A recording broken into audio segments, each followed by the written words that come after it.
Adolf Hitler का जन्म 20 अप्रैल 1889 को ऑस्ट्रिया के ब्राउनाउ एम इन नामक शहर में हुआ था। वह 6 बच्चों में से चौथे थे और उनका बचपन काफी कठिनाइयों से भरा रहा।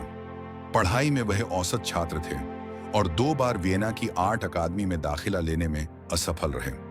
वियना में गरीबी में रहते हुए उन्होंने यहूदी विरोधी और कट्टर राष्ट्रवादी विचार अपनाने शुरू किए। जब 1914 में प्रथम विश्व युद्ध शुरू हुआ तो हिटलर ने जर्मन सेना में भर्ती ली और पश्चिमी मोर्चे पर बहादुरी से सेवा की, जिसके लिए उन्हें कई पदक भी मिले। लेकिन 1918 में जर्मनी की हार ने उन्हें अंदर से तोड़ दिया और उन्होंने इस पराजय का दोष यहूदियों और कम्युनिस्टों पर मढ़ दिया।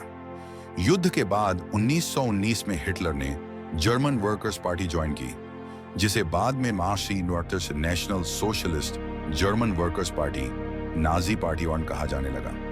उनके प्रभावशाली भाषणों और प्रचारक क्षमताओं ने उन्हें पार्टी का मुख्य चेहरा बना दिया।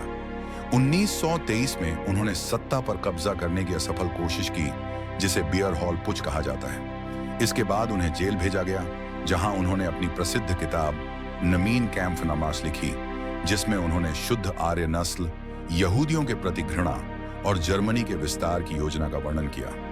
1930 के दशक में महामंदी के समय जब जर्मनी गहरे संकट में था, तो हिटलर का संदेश लोगों को बहुत आकर्षित करने लगा। 1933 में उन्हें जर्मनी का चांसलर नियुक्त किया गया। सत्ता में आने के बाद हिटलर ने बहुत तेजी से एक तानाशाही शासन स्थापित किया। राइक्सटाग आगजनी और इनेबलिंग एक्ट के जरिए उन्होंने अपनी शक्तियां बढ़ाई, सभी राजनीतिक विरोधियों को खत्म कर दिया और मीडिया पर पूरी तरह नियंत्रण कर लिया। उनका शासन कट्टर राष्ट्रवाद और यहूदी विरोध पर आधारित था। उन्होंने यहूदियों के अधिकार छीनने वाले कानून बनाए और क्रिस्टलनाक्टन जैसे हिंसक कार्यक्रमों का आयोजन करवाया। साथ ही उन्होंने वर्साय संधि का उल्लंघन करते हुए सेना को फिर से संगठित किया और ऑस्ट्रिया समेत कई क्षेत्रों पर कब्जा कर लिया। 1939 में पोलैंड पर हमला कर उन्होंने द्वितीय विश्व युद्ध की शुरुआत कर दी। युद्ध के शुरुआती दौर में उनकी ब्लिट्जक्रिग तत्काल युद्ध रणनीति सफल रही, लेकिन 1941 में सोवियत संघ पर आक्रमण करना उनके लिए घातक साबित हुआ। इस दौरान हिटलर ने होलोकॉस्ट पोनार्न नामक नरसंहार को अंजाम दिया, जिसमें लगभग 60 लाख यहूदियों और लाखों अन्य निर्दोष लोगों की निर्मम हत्या की गई।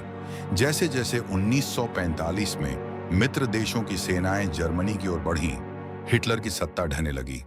30 अप्रैल 1945 को बर्लिन में अपने बंकर में हिटलर ने अपनी पत्नी ईवा ब्राउन के साथ आत्महत्या कर ली। इसके कुछ दिनों बाद जर्मनी ने आत्मसमर्पण कर दिया। हिटलर की विरासत अत्यंत विनाशकारी रही है। उन्होंने आर्थिक संकट और सामाजिक असंतोष का फायदा उठाकर सत्ता पाई और फिर मानव इतिहास के सबसे बड़े युद्ध और नरसंहार को अंजाम दिया। आज हिटलर को तानाशाही, नस्लीय घृणा और सत्ता के दुरुपयोग के प्रतीक के रूप में देखा जाता है।